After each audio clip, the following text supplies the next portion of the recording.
Bonjour tout le monde, bienvenue dans mon premier vidéo YouTube. J'espère qu'il va en avoir plusieurs, mais on va commencer par celui-là. Déjà, ça sera ça. Je vais en faire le premier sur un modèle réduit que j'ai reçu en cadeau à Noël dernier.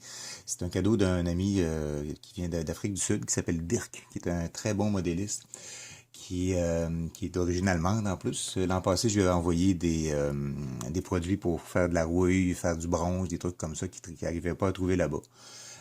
Il était très, très content, puis cette année, pour me remercier, il m'a envoyé ce véhicule-là, qui est un ZD KFZ 251/3, version B, off.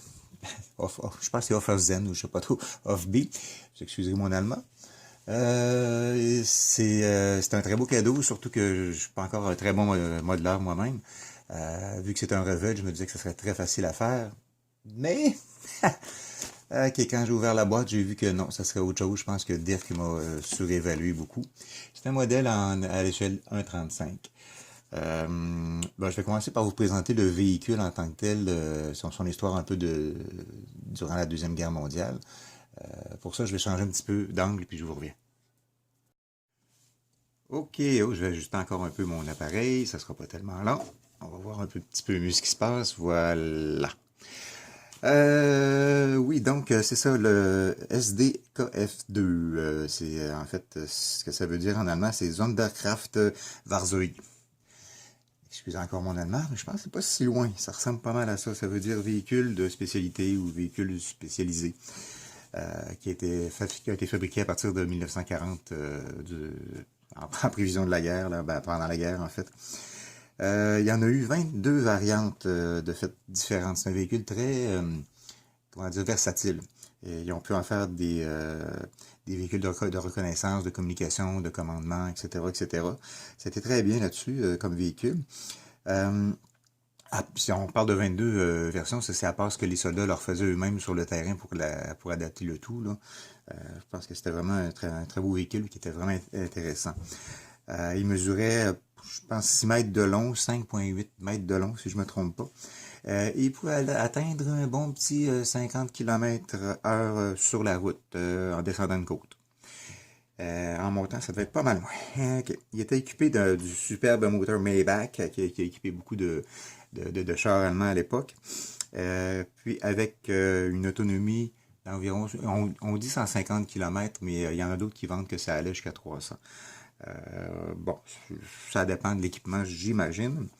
Euh, la version B que je vais construire, d'ailleurs j'ai pointé le schème de couleur que je vais faire dessus ici. Je ne sais pas si vous avez vu avec mon gros doigt. Euh, la version B a été utilisée surtout par l'armée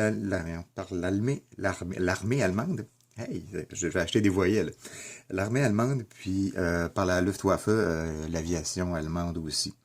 Surtout comme un véhicule de communication et de commandement, évidemment. Euh, il était surtout équipé, cette version B-là, d'équipements radio très variés.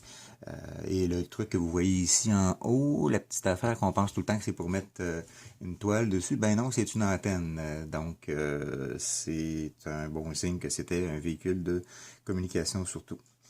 Son seul armement, c'était un MG42, un Mauser General, comme ils disent en anglais-allemand. Et voilà, il a servi très longtemps comme véhicule, même après la guerre, il a été récupéré. Euh, donc, c'est le modèle que je vais construire, puis je vais vous en parler un petit peu plus dans quelques secondes. Ben, commençons par la boîte. C'est toujours ce qu'on voit en premier de toute façon. C'est une boîte classique de Revell qui s'ouvre par les côtés comme on voit souvent. Chez Revell, je veux dire. Comme je disais, c'était 1,35 comme échelle. C'est l'échelle que je préfère personnellement. On mentionne que c'est un modèle réduit, comme si on ne le savait pas, qu'un char d'assaut ne pouvait pas rentrer dans une boîte comme ça, évidemment. Ils disent aussi que ce modèle-là devrait mesurer, je vais approcher un petit peu, 16,6 cm de long. C'est pas énorme comme modèle, mais il y a énormément de pièces, donc ça risque d'être intéressant.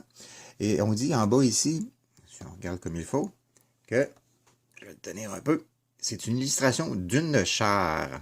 Ça a été fait par Mayo. Je ne sais pas s'il y a la relation avec la mayonnaise allemande. Je pense pas. Je pense pas quand même, il ne faudrait pas exagérer. C'est quand même une belle illustration. Je peux vous dire que je la mettrais sur mon mur facilement, mais je suis un maniaque de chars d'assaut, donc il ne faut pas trop m'en vouloir.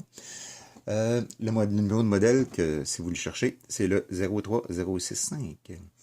Sur les côtés de la boîte, on dit que c'est un niveau 5.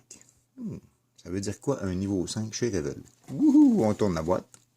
On va voir derrière, et on se rend compte qu'il y a, si on peut avoir un focus, merci.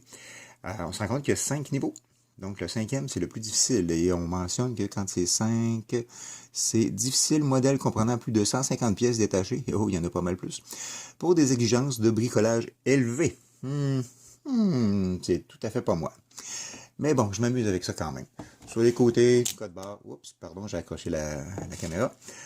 Code barre, instruction en français, maquette de plastique à monter. C'est tout petit comme c'est écrit. Je pense même pas que j'arrive à faire un focus là-dessus. Ouh, bon, ouais, un peu. Oui. Et voilà. On va tasser un petit peu ça. À monter, utiliser de la peinture et de la colle non fournie, échelle 1,35 avec plan de montage multilingue à partir de 13 ans jusqu'à l'âge adulte. J'en ai 52. J'espère que je suis rendu adulte, mais même si ce modèle-là me fait peur un peu quand même. Derrière la boîte, on voit encore de la publicité pour d'autres modèles de Revell. Évidemment, ils sont très bons là-dedans à faire de la publicité. Ce qui est très correct parce que c'est quand même une bonne petite compagnie. Et comme je vous ai montré tout à l'heure, le modèle que je vais construire va être celui-là, le Panzer Division Balkan, dans la région des Balkans, qui a été au printemps 1941. Beau printemps, très beau printemps, quand même, surtout pour les Allemands à l'époque. Ceci dit, on va regarder un petit peu ce qu'il y a dans la boîte maintenant. Oh, c'est vrai, à bien y réfléchir, je pense que je vais remettre la suite à une prochaine vidéo parce que je me suis promis que ce ne serait jamais des vidéos qui seraient trop longues, qui seraient trop un petit peu ennuyants, donc on va faire ça vite. J'ai regardé l'heure sur ma fameuse montre digitale analogique où finalement c'est une montre fantastique tout court. Et non, je vais remettre ça à une autre vidéo, mais on attend quand même de regarder un peu les photos qui suivent et on se revoit d'ici quelques jours. Je vais faire la suite sans problème et avec plaisir.